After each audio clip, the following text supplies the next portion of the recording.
अस्सलामुअलैकुम गाइस। जिसको बिज़नेस करना है वो हमारे पास ना आए, जिसको शौक़ करना है वो हमारे पास आ जाए। यही बात हमने कही थी भाई पहले भी, और हम अभी भी यही कहेंगे कि भाई जिसको बिज़नेस करना है वो हमारे पास ना आए।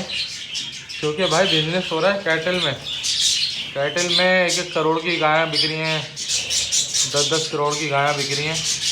तो बिज़नेस तो असल उसमें होता है भाई जहाँ पे पैसा मिल रहा हो, आपको इतना पैसा मिल रहा हो कि आप बोल सको कि हाँ भाई भरपूर पैसा मिल रहा है।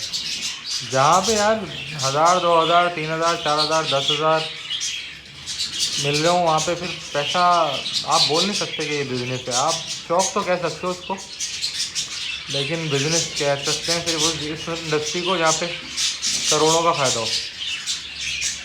बड़े बर्ड्स में कह सकते हैं आपके चलो बिज़नेस है, लेकिन जहाँ छोटे मोटे बर्ड्स हों वहाँ पे हम ये जुमला बोल नहीं सकते कि भाई बिज़नेस है। अभी डेल्फा हुआ था कि उसके अंदर करोड़ों के जानवर बिक रहे थे, ठीक है।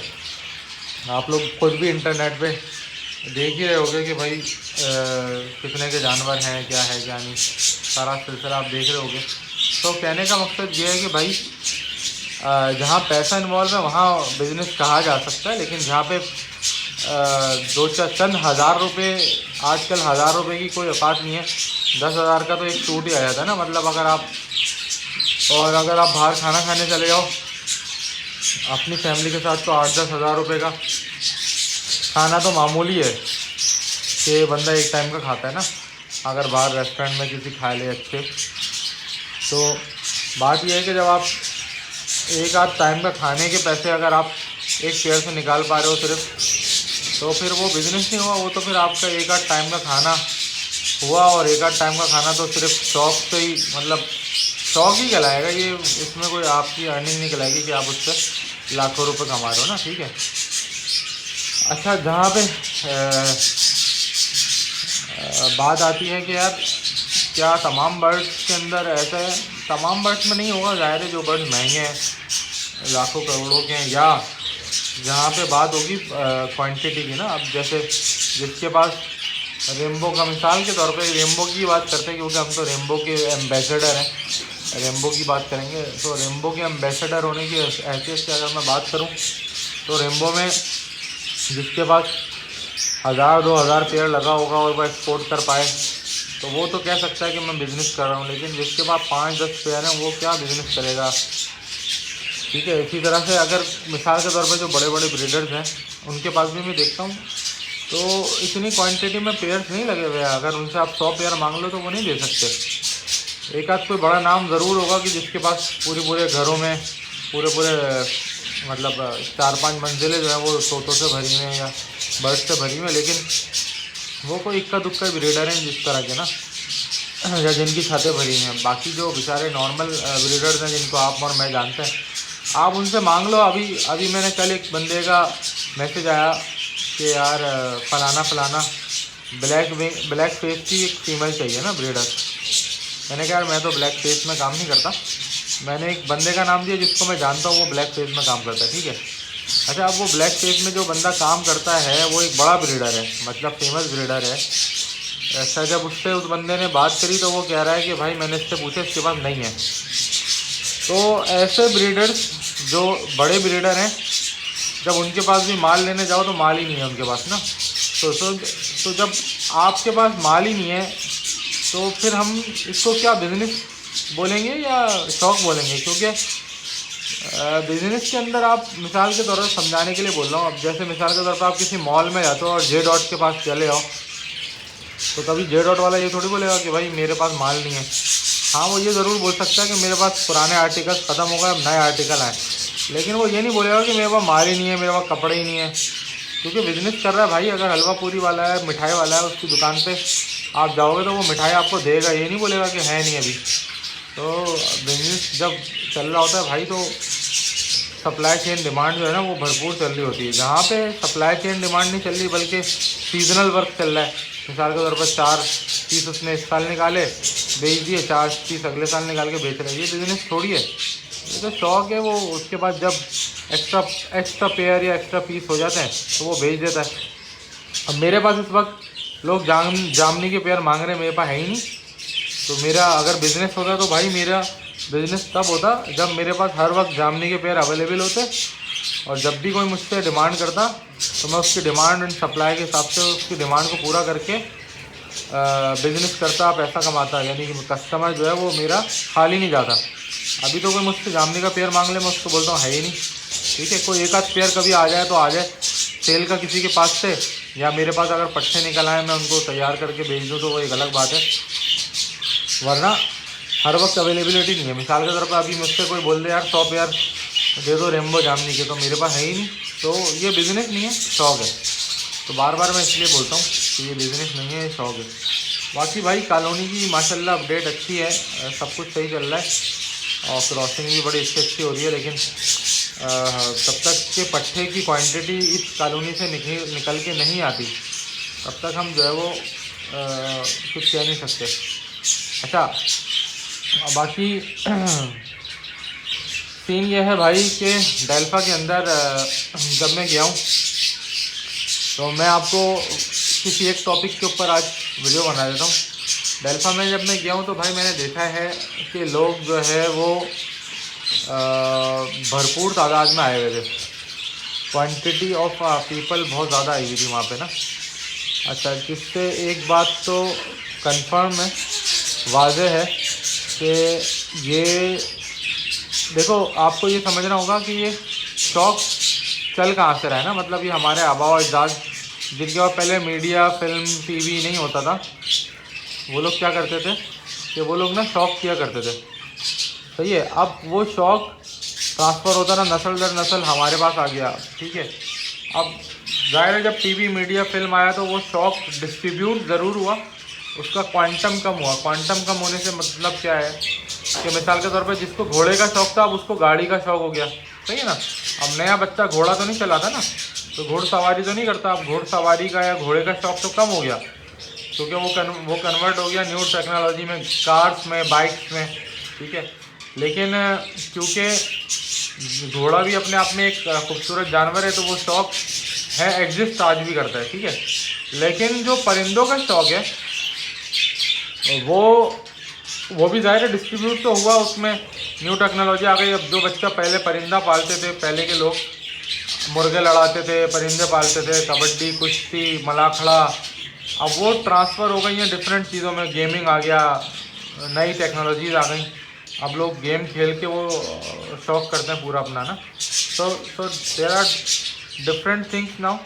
तो वो शौक में कमी ज़रूर आई है, लेकिन जो मैं डेल्फा के अंदर गया हूँ, जो जिस क्वांटिटी से लोग आए हुए थे, तो आप ये ज़रूर कह सकते हो कि कमी आई है, बट ये नहीं कह सकते कि ख़त्म हो गया ना। तो इंसान का नेचर से ताल्लुक़ कभी ख़त्म नहीं हो सकता ना। तो इंसान का नेचर से अगर ताल्लुक़ ख़त्म नहीं हो सकता तो ये शौक़ भी ख़त्म नहीं हो सकता, क्योंकि नेचर को देख के इंसान खुश होता है, लुत्फ़अंदोज़ होता है। तो जब तक इंसान को लुत्फ़अंदोज़ होने के लिए नेचर चाहिए, तब तक कि ये परिंदे और ये सारी चीज़ें सेल परचेज़ होती रहेगी इनकी, तो ये चीज़ें ख़त्म तो नहीं होंगी।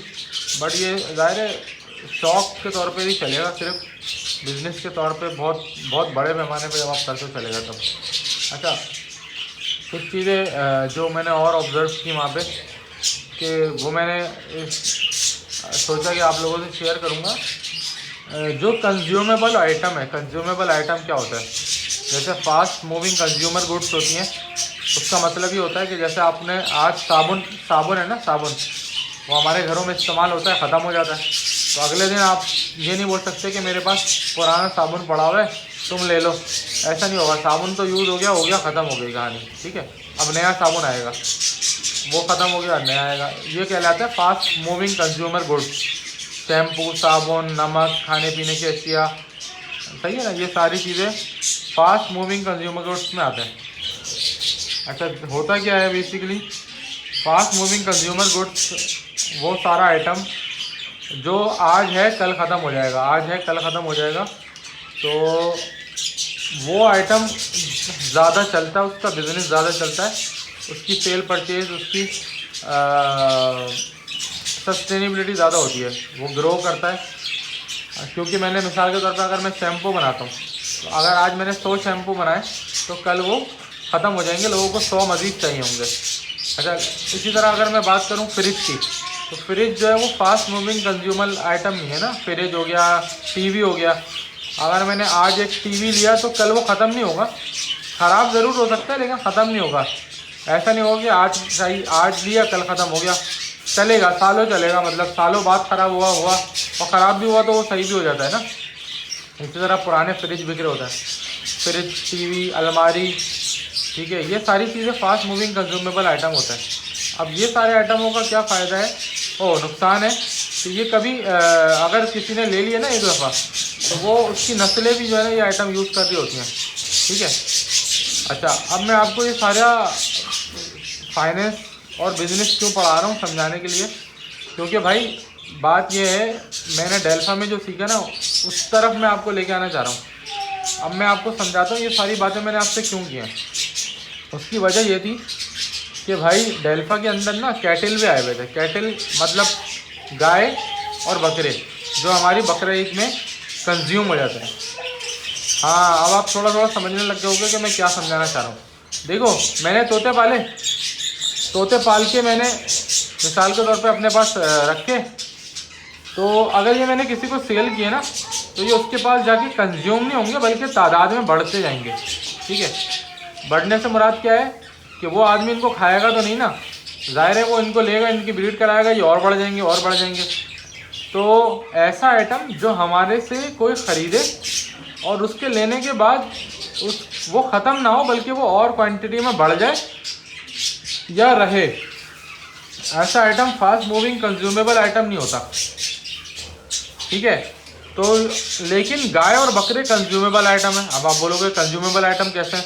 भाई गाय और बकरे मिसाल के तौर पे बकरा ईद में आए तो वो ज़िबा हो जाएंगे, कट जाएंगे, खा लिए जाएंगे, पी लिए जाएंगे। उसके बाद बकरों को मिसाल के तौर पे बकरा काटा, उसको खाया। अब वो बकरा जो आज मैंने किसी को सेल किया वो दुनिया में एग्जिस्ट नहीं करता। अब उस बंदे को नया बकरा चाहिए, है ना। तो अब वो नया बकरा मुझे जनरेट करना पड़ेगा। उस बंदे के पास तो गायब हो गया ना, अब उसको नया चाहिए। हर बकरा ईद में उस बंदे को नया बकरा चाहिए। ऐसा नहीं होगा कि पुराना बकरा लिया, उसने बोला भाई आपने जो बकरा दिया था ना उसके मैंने 4 कर लिया, अब ऐसा नहीं होगा। लेकिन बर्ड्स ना कंज्यूमेबल आइटम नहीं है।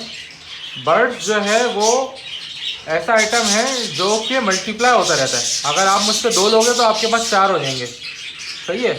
और अगर आप आगे किसी को दोगे वो 8 हो जाएंगे, ठीक है। तो अनलेस कि अगर कोई मरता नहीं है तो, हाँ मर भी जाते हैं, वो आपकी बात सही है, मरते भी हैं बर्ड्स। लेकिन अगर मैं इसको अज्यूम करूँ इस वक्त कि ये मरते नहीं हैं, तो समझो कि ये तादाद बढ़ती रहेगी और कंज्यूम नहीं होंगे, क्वांटिटी बढ़ जाएगी, क्वांटिटी बढ़ जाएगी। इसका मतलब है डिमांड जनरेट नहीं होगी, बल्कि होगा क्या कि ये हर कोई ना बोलेगा मेरे पास भी होगा, मेरे पास भी होगा, मेरे पास भी होगा। अब सब लोगों के पास हो गए तो अब ख़रीदने वाला कोई बचा ही नहीं। अच्छा, लेकिन गाय बकरों में ये सीन नहीं है। गाय बकरों में यह सीन है कि भाई आज लिया कल ख़त्म, अब नया चाहिए। तो हमेशा डिमांड रहेगी, क्योंकि एक चीज़ दुनिया से गायब हो गई ना, कंज्यूम हो गई। जो चीज़ कंज्यूम हो गई, साबुन हो, चाहे शैम्पू हो, चाहे दाल हो, चाहे चावल हो। आपने देखा होगा गंदम, चावल, आटा, हमारी नस्ल दर नस्ल जो है ना इनके रेट बढ़ते रहे, ठीक है, कंज्यूम होता रहा। अच्छा, इसी तरह से बहुत सारे आइटम हैं जो कंज्यूम होते रहे तो उनकी डिमांड जो है वो बढ़ती रही हमेशा। खाने के लिए पब्लिक को चाहिए होता है, पीने के लिए, नहाने के लिए, धोने के लिए, ठीक है। ये सारी चीज़ें कंज्यूम हो जाती हैं, जो चीज़ें कंज्यूम हो जाती हैं। अब आप लोगों को ये सारी कहानियाँ मैं इसलिए सुना रहा हूँ भाई कि मैं आपको ये बोलना चाह रहा हूँ कि अगर आप बिज़नेस करना चाह रहे हो ना भाई, कि लाख करोड़ों कमाना चाह रहे हो, तो भाई कंज्यूमेबल आइटम रखो जो कंज्यूम हो जाता हो।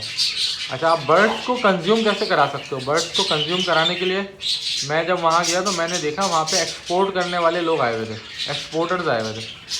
आपको अपना बर्ड्स अगर कंज्यूम करना है ना, आप चाहते हो पाकिस्तान कराची के अंदर आपका बर्ड ना रहे बल्कि कंज्यूम हो जाए, तो उसके लिए आपको ऐसे ब्रीडर्स या ऐसे एक्सपोर्टर्स से रब्ता करना होगा जो आपके बर्ड को गायब कर दें पाकिस्तान से और ये बर्ड कंज्यूम हो जाए। जब ये कंज्यूम होगा तो इसकी डिमांड हाई रहेगी, इसकी डिमांड बढ़ेगी।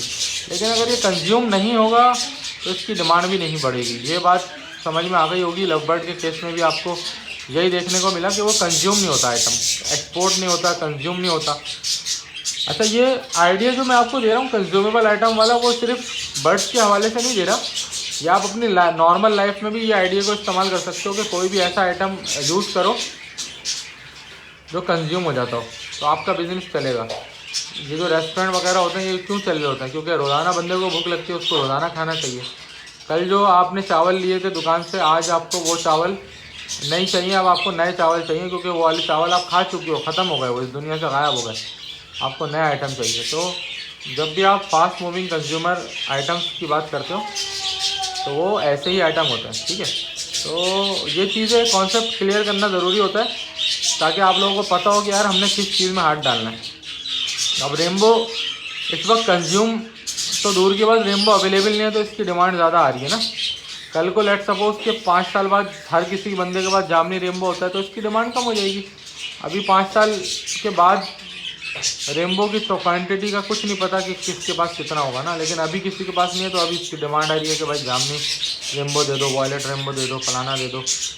बल्कि मेरे पास तो हरा, जो जिसको आप लोग हरा कहते हो और हम लोग स्काई ब्लू सिंगल फैक्टर कास्टनी कहते हैं, वो वाले बर्ड्स की भी बहुत डिमांड आ रही है, लोग उसको भी बहुत पसंद करते हैं। शायद बहरहाल आप लोगों से डिस्कस करने का मकसद ये होता है कि आप लोगों के कॉन्सेप्ट क्लियर हो और आप लोग उस हिसाब से फिर अपनी स्ट्रेटजी बनाओ, जो भी करना है करो। बाकी भाई शौक़ के तौर पे आप हमारे पास आओ, शौक़ करो हमेशा। और अगर किसी को रेम्बो चाहिए तो भाई रब्ता कर सकता है 034724332331 के ऊपर। इंशाल्लाह आपको शौक़ कराएंगे। जब हमारे हाथ में हुआ और हमारे पास चीज़ अवेलेबल हुई, हम आपको ज़रूर शौक़ कराएंगे इंशाल्लाह।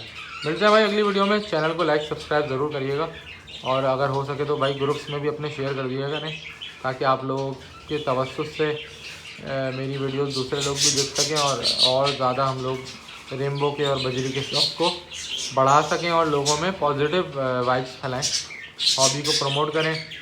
अच्छे लोग हॉबी के अंदर आएंगे, पढ़े लिखे लोग हॉबी के अंदर आएंगे, तो जो नेगेटिव और गलत लोग हैं उनको जो है वो परवान चढ़ने का मौका नहीं मिलेगा। चलिए मिलते हैं अगली वीडियो में, तब तक के लिए गुड बाय।